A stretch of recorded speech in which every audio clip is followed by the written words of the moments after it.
Muy buenas tardes, ¿cómo están todos? Espero que estén bien. Nosotros somos el grupo número 6 y vamos a hablar acerca de los estudios técnicos de individuos anormales y la ley de Weber. Este grupo está conformado por Fernando Lebrón y Danelis del Carmen. Vamos a continuar en este momento con nuestra compañera Danelis del Carmen.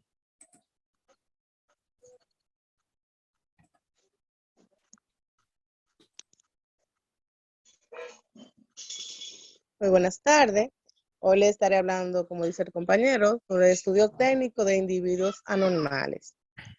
La psicología anormal es una rama de la psicología que estudia patrones inusuales de comportamientos, emociones y pensamientos que pueden o no estar asociados al empeoramiento de enfermedades mentales de mayor importancia.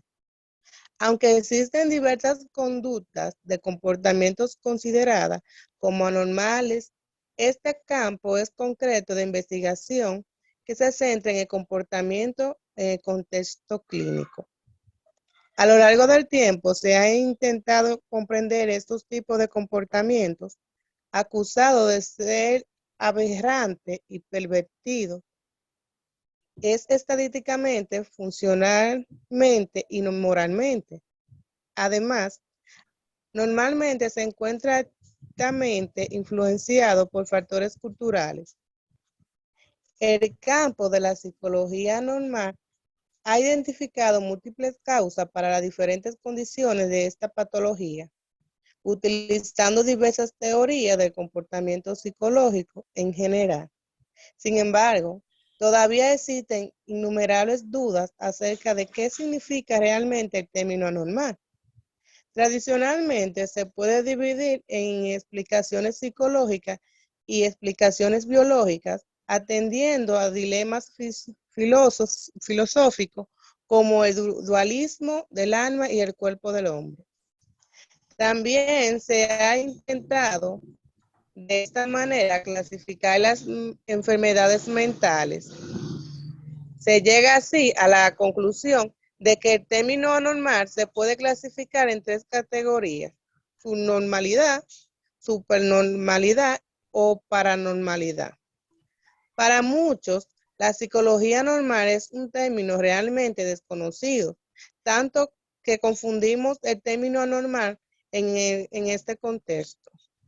La psicología anormal está enfocada en un estudio y un tratamiento de todos aquellos problemas mentales y emocionales que influyen en la capacidad de acción de una persona.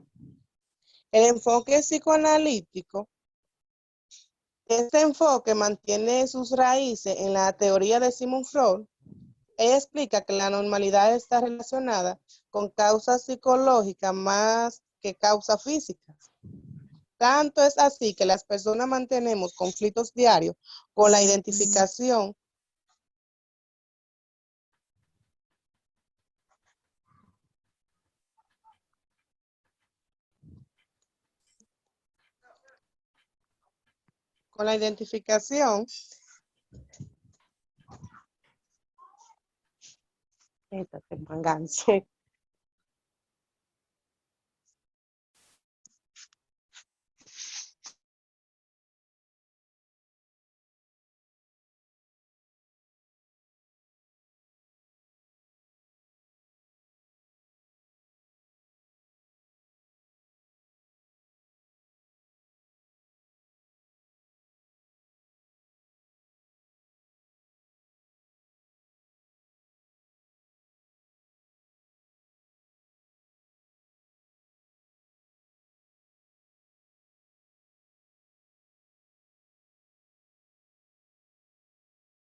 ¿Estás ahí?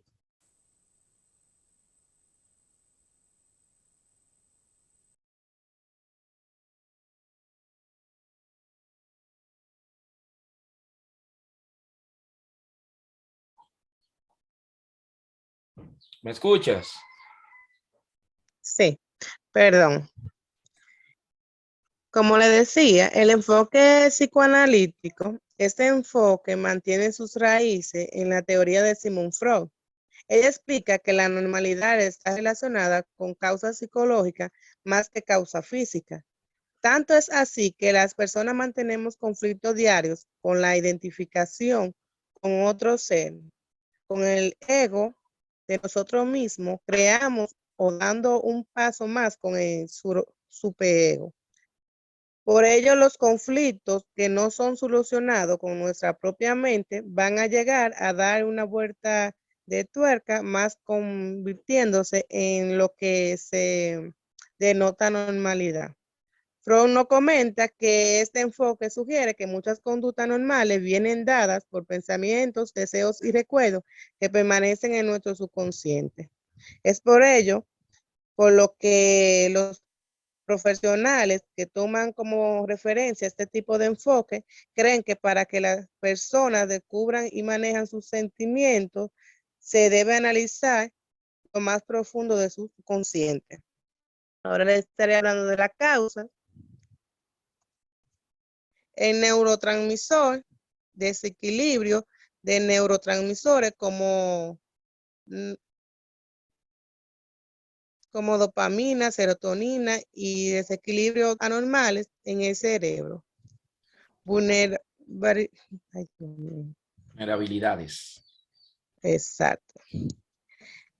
Genéticas, responsabilidades constitucionales, impedimentos físicos y temperamentos, disfunción cerebral y plasticidad neural, privación o interrupción física, privación de las necesidades fisiológicas básicas. Continúo. En la perspectiva biológica, esta perspectiva considera las perturbaciones orgánicas como la causa de la conducta trastornada, que generalmente pueden deberse a un defecto genético o a una lesión o infección antes o después de nacer. Continuando. Las determinantes biológicas de la conducta normales son los genes que se transmiten de padres o hijos en forma de ADN. A este, a su vez, se encuentra en los cromosomas que se presentan por pares en todas las células. El punto de vista biológico supone normal a una estructura o función corporal trastornada. Ese trastorno se puede explicar con base en un defecto heredado que puede provocar un daño permanente. Un punto de vista menos extremo reconoce que las conductas adaptadas es un conjunto de 3 tipos de procesos desequilibrados en el cuerpo, en el funcionamiento psicológico y en el ambiente social. En las perspectivas psicodinámicas, este modelo se basa en la idea de que los pensamientos y las emociones son causas importantes de la conducta. Freud desarrolló un método en el cual los pacientes recuperaban los recuerdos del pasado. Las dos suposiciones básicas de esta teoría son el determinismo psíquico y la dimensión consciente e inconsciente. En esta última se incluye los 3 sistemas del aparato psíquico: el consciente, el preconsciente y el inconsciente. Estudiar lo anormal es la mejor forma de entender lo normal. De William Hunt.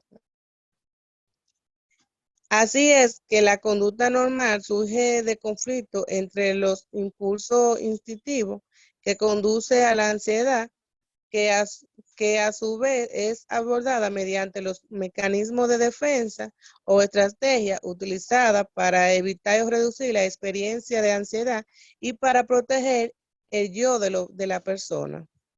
El tratamiento frecuentemente se centra sobre los primeros años de vida del paciente y supone que el terapeuta ayuda al paciente a revelar sus motivos inconscientes y a resolver los conflictos originales.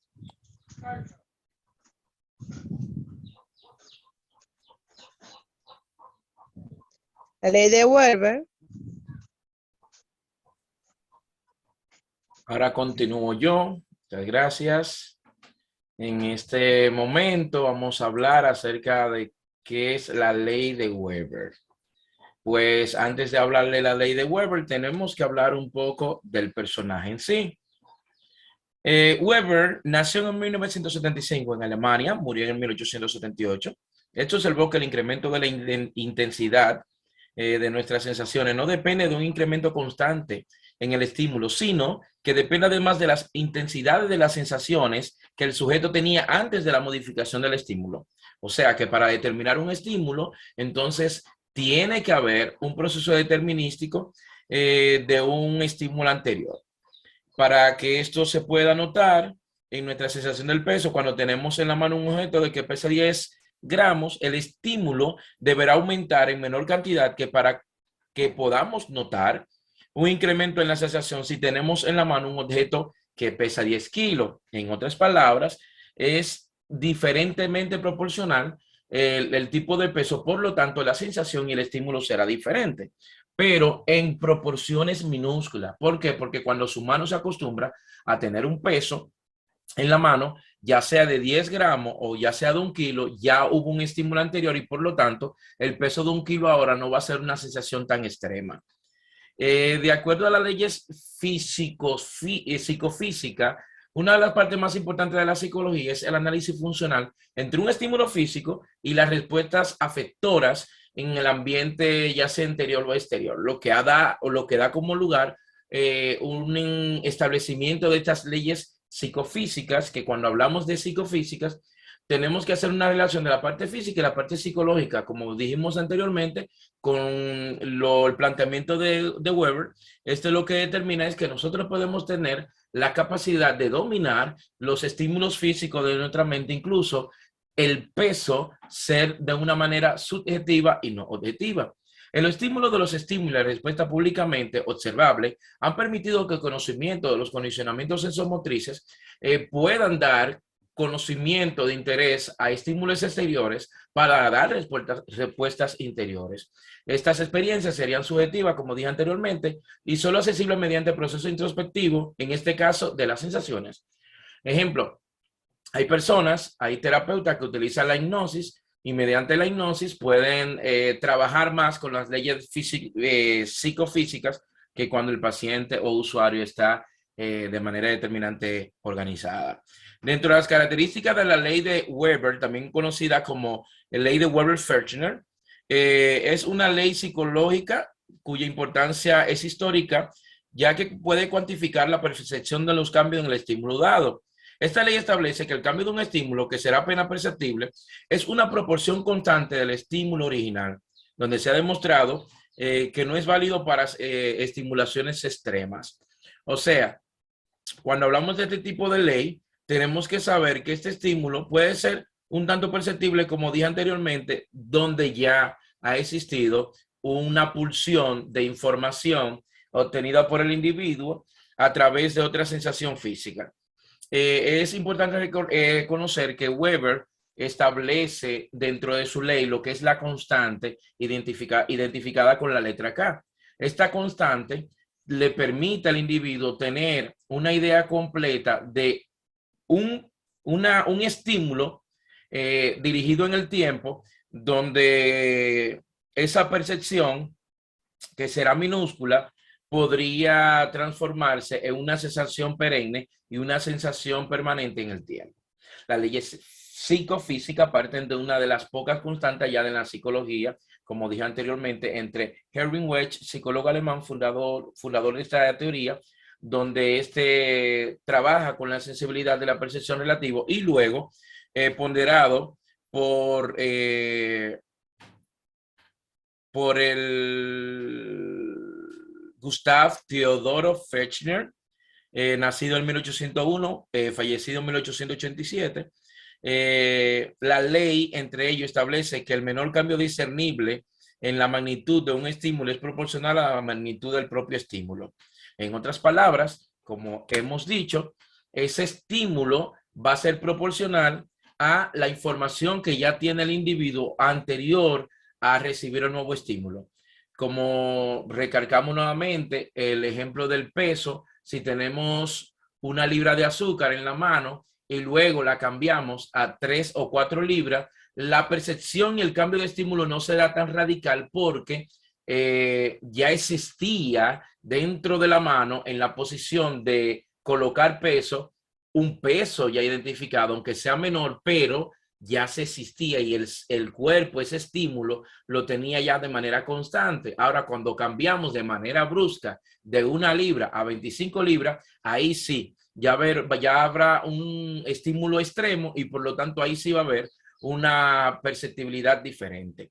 La constante de Weber dice que la relatividad en el principio de intensidad sensorial tiene un umbral diferencial que aumenta cuando el valor del estímulo aumenta, pues es decir, el delta del estímulo aumenta cuando el estímulo aumenta. Ejemplo, cuando hablamos de delta, en todo lo que es física sabemos que tenemos un estímulo final y un estímulo inicial. Para poder obtener la delta tenemos que restar el estímulo final menos el estímulo inicial y nos va a dar como respuesta un rango entre ambos y un punto relativo. Dentro de estas teorías precedentes, especialmente en la teoría clásica del umbral, tenemos un umbral absoluto y un umbral diferencial. El umbral absoluto se trata de la cantidad mínima de energía que un observador puede detectar. Y el umbral de diferencial consiste en la menor diferencia entre los estímulos que pueden detectarse, o en otras palabras, el aumento mínimo de energía necesaria para que se pueda percibir el aumento de la sensación. Dentro de la misma también tenemos la constante de la teoría de la detención de señales. Esta teoría preside con el concepto del umbral y se supone que ante cualquier estimulación, el resultado del proceso sensorial consistirá en una sensación que pueda adoptar múltiples valores. Esta teoría considera que el sistema sensorial de la persona está sometido a fluctuaciones, o sea, a variantes, pero que el nivel de la sensación puede variar ante la presentación del mismo estímulo. Por ejemplo, adoptando diferentes valores o por el contrario, siendo idéntico en la presentación de diferentes condiciones experimentales.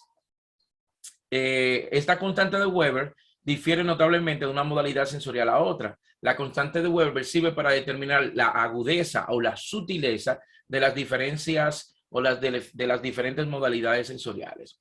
Las leyes psicofísicas establecen relación entre estímulo físico y su respuesta emitida por el sujeto, así como esta ley establece la relación entre el estímulo físico y la percepción.